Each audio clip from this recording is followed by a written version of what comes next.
On August 30th, 2012, I was in my office working on a promo plan for New Day, a track I'd just done with Alicia Keys, when I received an urgent phone call from a friend. He had devastating news.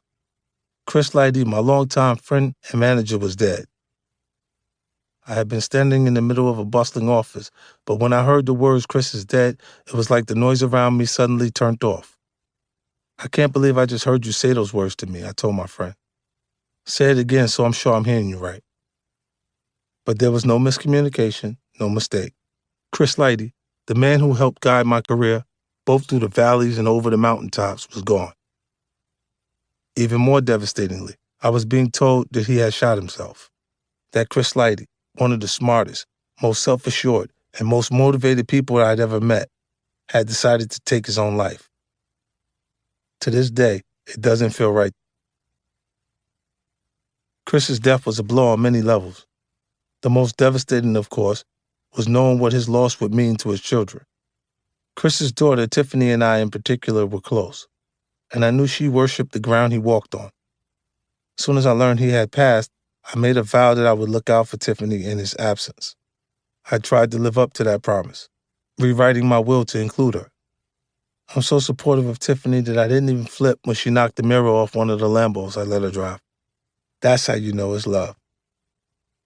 Beyond its impact on Chris's family, I was also worried about what his death would mean for me. Out of all my business associates, Chris was easily the one I felt closest to. I had met Chris early in my career when I was first out supporting my mixtapes. Even though he had grown up in the Bronx and was a little bit older than me, I felt like I had known him my entire life. We were very similar in our background and our energy. Chris, going by the name Baby Chris, had come up with a Bronx crew called the Violators.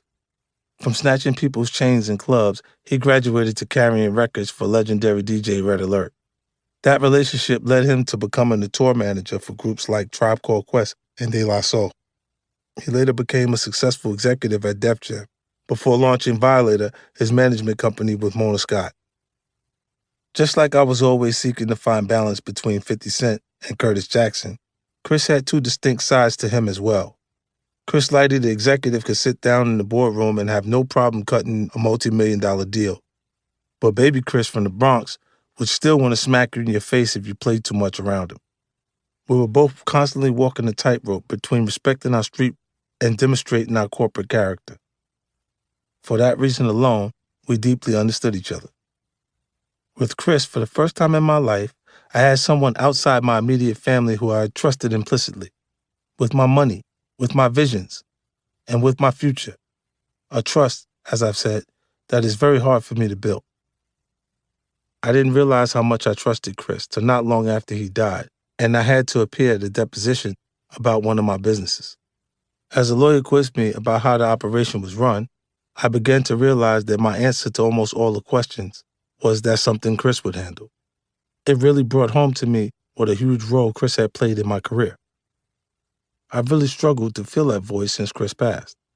I know I'll never find another manager like him, but there is someone out there with similar qualities that can help me, who could take some of the burden off me and allow me to focus on the bigger picture, who could advise me, push me towards even greater achievement, who could understand both 50 Cent and Curtis Jackson.